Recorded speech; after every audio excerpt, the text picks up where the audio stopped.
Chapter 1. His wife finally left him. Not for another man, but because she could not watch him shrink anymore.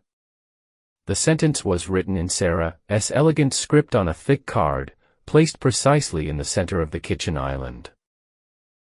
Next to it, her wedding ring caught the afternoon light, a perfect, lonely circle of gold.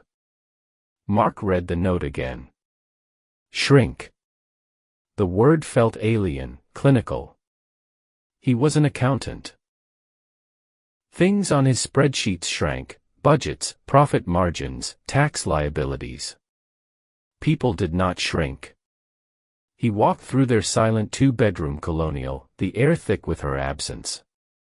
Her favorite mug was gone from the dish rack. The scent of her lemon verbena soap was already fading from the bathroom. The primary antagonist was not a rival, it was this accusation, this quiet judgment that he had somehow lessened. He did what he always did when faced with a problem: he tried to quantify it. He pulled out his phone, his thumb hovering over her name.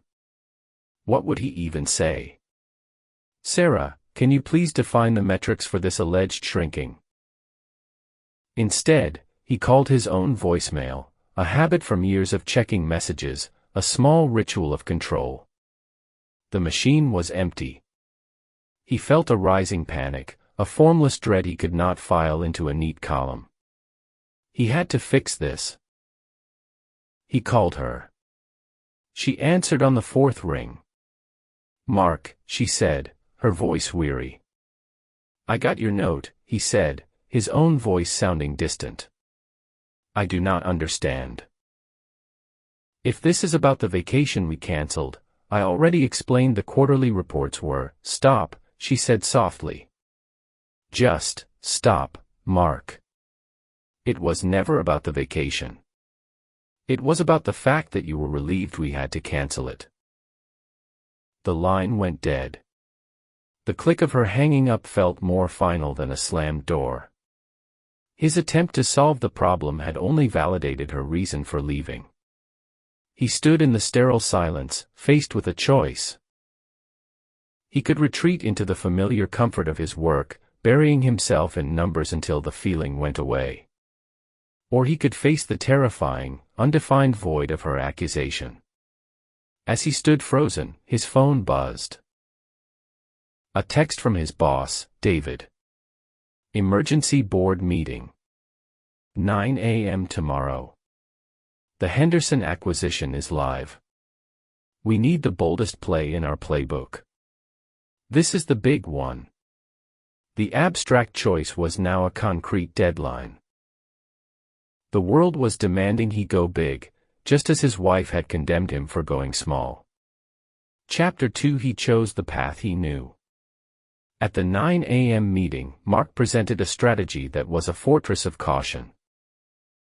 It was financially sound, legally airtight, and creatively dead. He built walls against every conceivable risk, and in doing so, bricked up any possibility of spectacular success. When he finished, the CEO looked at him with a flat, unreadable expression. Then he turned to a young analyst named Chloe. Anything to add? Chloe, barely 30, stood up and outlined a plan that was aggressive, leveraged, and brilliant. It made Mark's proposal look like a child's drawing next to a blueprint. Mark did not just sit there, he felt an ugly, defensive instinct rise. That's fiscally reckless, he interjected. The exposure on that third quarter projection is unacceptable. He was actively fighting against growth, using the language of safety as a weapon. The CEO held up a hand. Thank you, Mark. Your prudence is noted. It was a dismissal. Mark was sidelined. The spiral accelerated. He started leaving the office precisely at 5, no longer driven by ambition but by a need for the hollow comfort of his empty house. Friends would text, "Beer tonight," and he'd reply, "Swamped." Rain check. The rain checks piled up until the text stopped coming. He was a ghost in his own life. The ultimate failure was not emotional, it was mathematical, the only language he truly respected. A certified letter arrived from the bank. Due to a series of market downturns and his own company's stock dip following the now successful, and risky, Henderson acquisition, his adjustable-rate mortgage was being re-evaluated. His salary, the bedrock of his safe little world, was no longer enough. The fortress he had built was starving him to death. Chapter 3. In a desperate search for old tax documents to plead his case with the bank, Mark went into the one place he had not touched in 15 years, the attic. Under a canvas sheet lay a heavy cedar chest, a wedding gift from Sarah's grandfather. He lifted the lid. The sharp, clean scent of cedar filled the air. Inside was not old paperwork. It was a life he did not recognize. There lay the half-finished hull of a wooden ship, a breathtakingly intricate model of the frigate USS Constitution. Below it were journals filled with sketches, diagrams, and a meticulously detailed business plan for a company called the Compass Rose, dedicated to creating museum-quality historical ship models. He flipped through the pages, his own confident handwriting mocking him from the past. He saw profit and loss projections that were daring, marketing plans that were ambitious. This was the man Sarah had married. The truth hit him like a physical blow. She did not leave the man he was, she left because he had murdered the man he was supposed to be. A manic energy seized him. He would finish it. He would finish the ship and send it to her. It would explain everything without a single word. He carefully carried the model downstairs to his cleared-out workbench. This was his path to redemption. He picked up a tiny, specialized chisel to continue the work on the stern carvings. But his hands, softened by 2 decades of tapping keyboards, felt alien and clumsy. The tool felt wrong.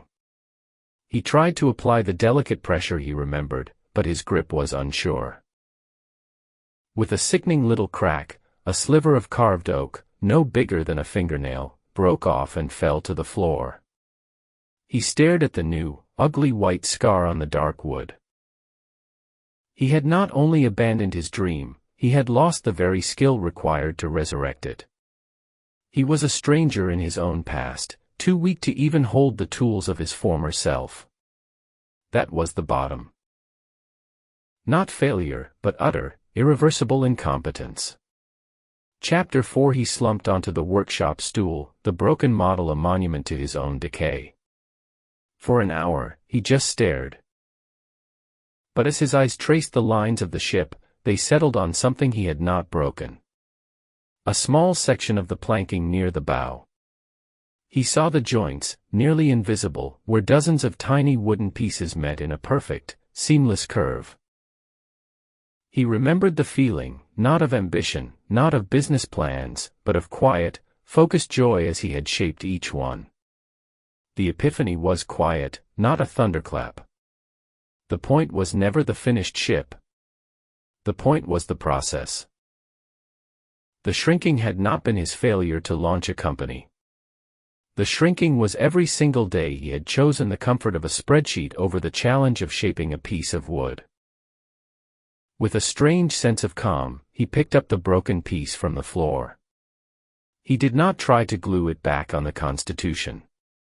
That ship belonged to a different man. Instead, he took a fresh block of basswood from a drawer, found a simple schematic online for a small fishing dory, and made the first cut. He worked through the night, the small, rhythmic scrape of sandpaper filling the silence of the house. A month later, his tiny Etsy shop, named The Doryman, sold its first model for $60. A year later, he was barely breaking even, but his hands were calloused and steady. He never called Sarah. He did not need to prove anything anymore.